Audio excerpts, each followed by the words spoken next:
Is reality a simulation? The Quranic evidence for the Matrix. While Silicon Valley debates pixels and processors, the Quran established the architecture of a holographic existence over 14 centuries ago. To understand the simulation, we must first define the operating system. The Quran uses the term Al-Dunya for this world, linguistically meaning the low or the close, implying a lower resolution rendering compared to Al-Akhirah, the ultimate reality.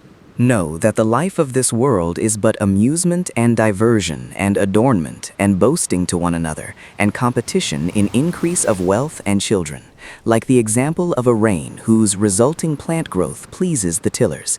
Then it dries and you see it turned yellow. Then it becomes scattered debris.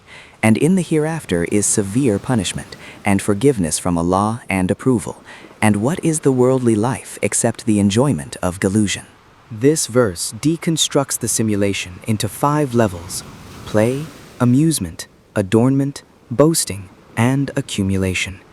Like a video game leveling system, we chase higher scores in wealth and status, unaware that the game console will soon be turned off.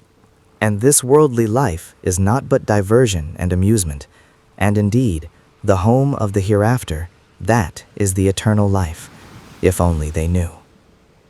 The Quran asserts that this life is la'ib wa lauf, diversion and play. It is not the base reality. The base reality is the home of the hereafter, described here as al-hayawan, the only place where atoms are fully alive. Indeed, we have made that which is on the earth adornment for it, that we may test them as to which of them is best indeed. We see here the concept of procedural generation. The Earth's beauty is an adornment placed upon it, a graphical skin rendered to test which user behaves best within the environment. The graphics are a distraction from the code. The example of this worldly life is but like rain which we have sent down from the sky, that the plants of the earth absorb, those from which men and livestock eat, until, when the earth has taken on its adornment and is beautified, and its people suppose that they have capability over it, there comes to it our command by night or by day, and we make it as a harvest, as if it had not flourished yesterday. Thus do we explain in detail the signs for a people who give thought. This implies a temporal glitch. The world flourishes, and we think we have mastered the code, mastered it. And then the command comes by night or day, deleting the assets as if they never existed. A hard reset of the server. It will be said, "You were certainly in unmindfulness of this, and we have removed from you your cover, so your sight this day is sharp." This is the moment of unplugging. We have removed your veil, so your sight is sharp. The simulation creates a veil over true perception. Death is not the end of consciousness, it is the removal of the VR headset. I, the human dynamic. In modern physics, aligns with this script. The observer effect in quantum mechanics suggests reality only renders when observed. In Islam, nothing exists without the observation of Al-Shahid, the witness. We are merely secondary observers in his construct. Consider the holographic principle. The universe is 3D information encoded on a 2D surface. The Quran describes the preserved tablet, or Lawh Mahfuz, a master drive containing the source code of all events before they render in our spacetime. Even time is relative in this simulation. A day to a mosquito is a lifetime. A day to a mountain is a second. The processing speed depends on the observer's position relative to the central server.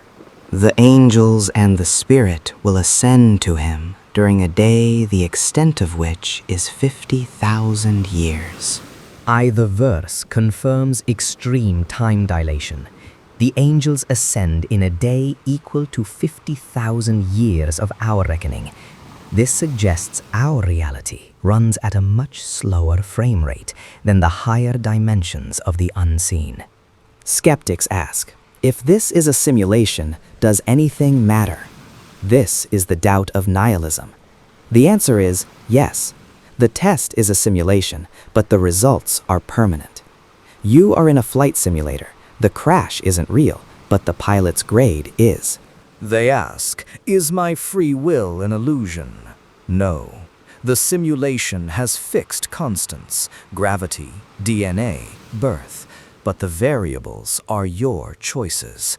You cannot change the game's code, but you control the controller. They ask, why is there pain? Pain is haptic feedback. Without it, you would mistake the simulation for home. Suffering is the glitch designed to prevent you from getting too comfortable in a temporary lobby. How do we unplug while still inside? The Quran calls it taqwa, God consciousness. It is the ability to navigate the simulation while remaining constantly aware of the programmer.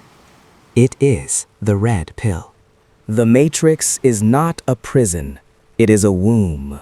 We are here to develop the spiritual limbs required for the real world.